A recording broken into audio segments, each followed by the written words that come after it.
فبأي آلاء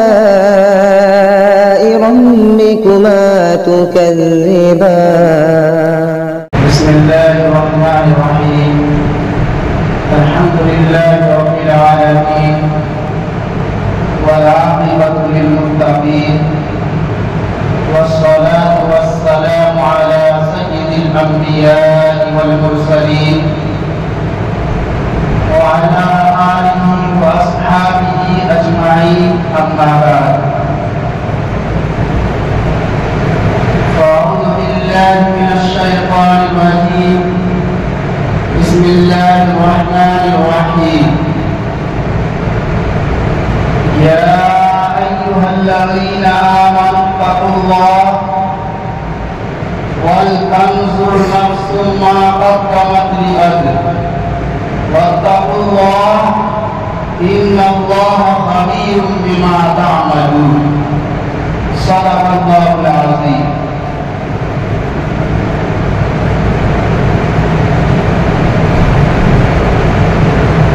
نظر سوئے دنیا قدم سوئے مرکز نظر سوئے دنیا قدم سوئے مرکز کدھر دیکھتا ہے کہاں جا رہا ہے عزیزان گرامی حاضرین مجلس آج ہر انسان دنیا کے پیچھے دوڑ رہا ہے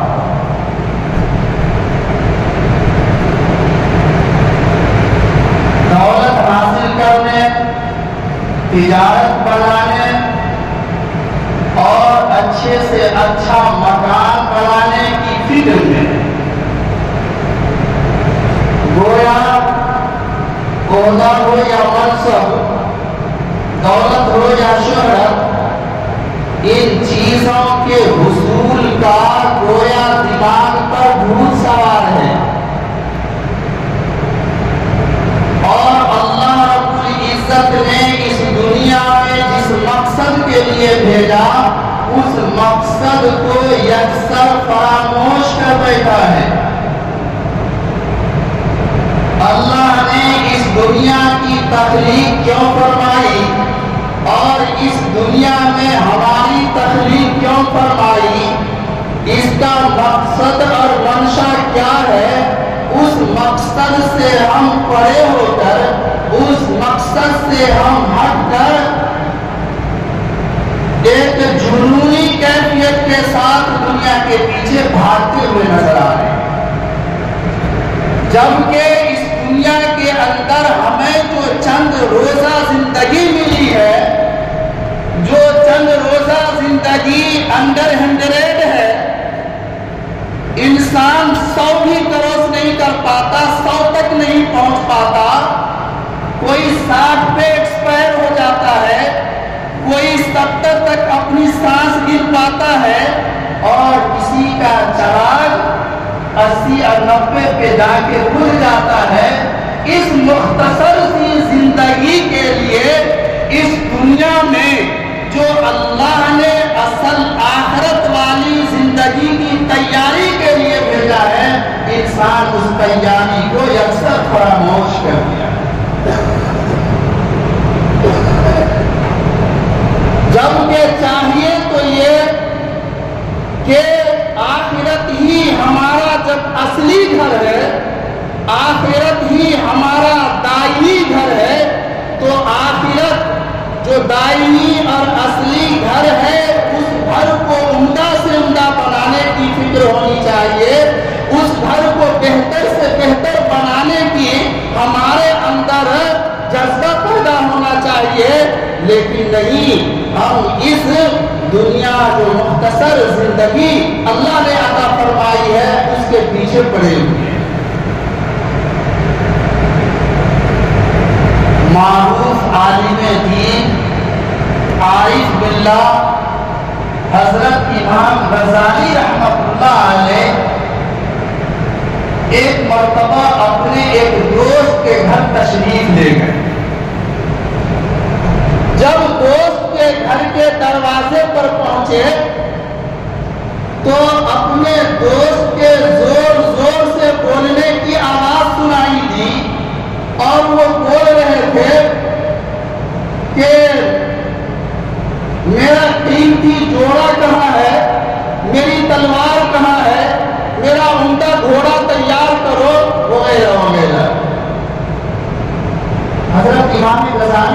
اللہ علیہ نے دستک دی، اور دستک دینے کے بعد جب اندر گئے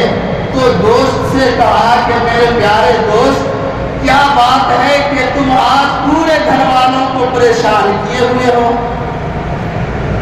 اور یہ عمدہ گھوڑا، عمدہ تلوار، عمدہ جوڑا، یہ کیا چکر ہے؟ تو امام غزالی رحمۃ اللہ علیہ کے دوست نے کہا کہ مجھے خلیفہ وقت کے پاس سے دعوت نامہ آیا ہے، مجھے دربار خلافت میں جانا ہے، اس لیے میں ایسا چاہتا ہوں کہ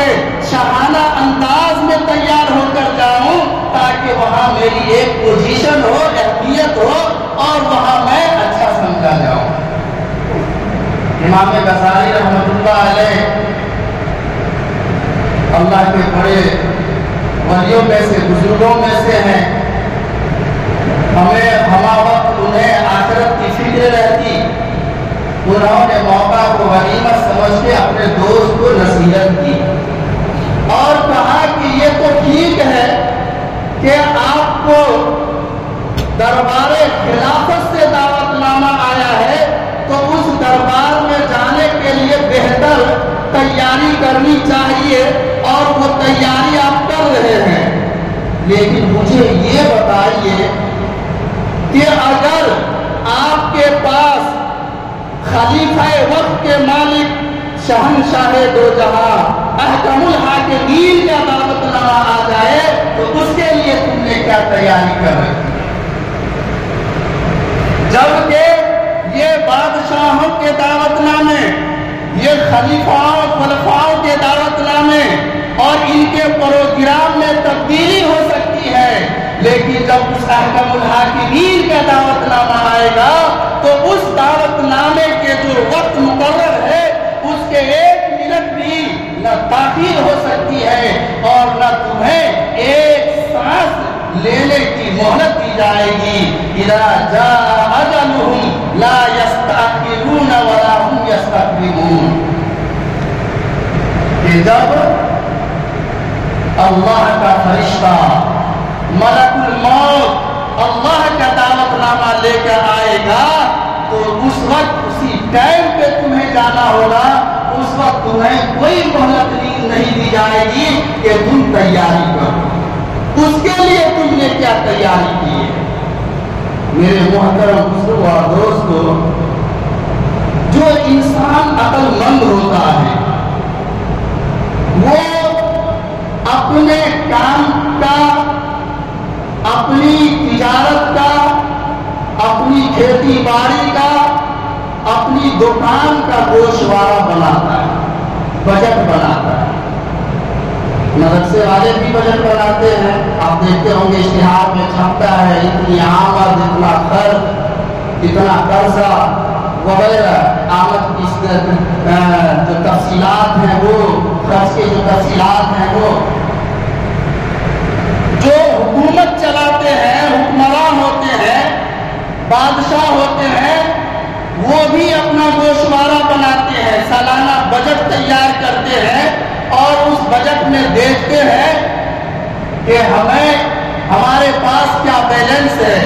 ملک چلانے کے لیے درکار طاقت ہمیں فراہم ہے یا نہیں، جن چیزوں کی ہمیں ضرورت ہے وہ ساری چیزیں ہیں یا نہیں۔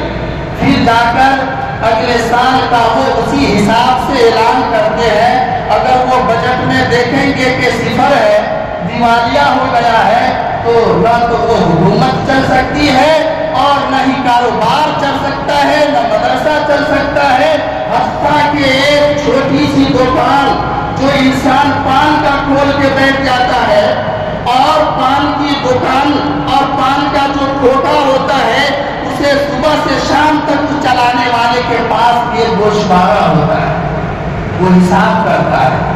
کہ میں جو یہ پان کی دکان کھول کے بیٹھا ہوں تو مجھے آمدنی ہو رہی ہے یا نہیں، مجھے فائدہ ہو رہا ہے یا نہیں۔ اگر اسے پتا چلے کہ مہینے کے مہینہ قرضہ ہی میں جا رہا ہے، کرایہ ہی میں جا رہا ہے، آمدنی کچھ بھی نہیں ہو رہی ہے، تو ہو سکتا ہے اس دکان کو بند کر دے اور کسی دوسری مشغولیت میں وہ لگ جائے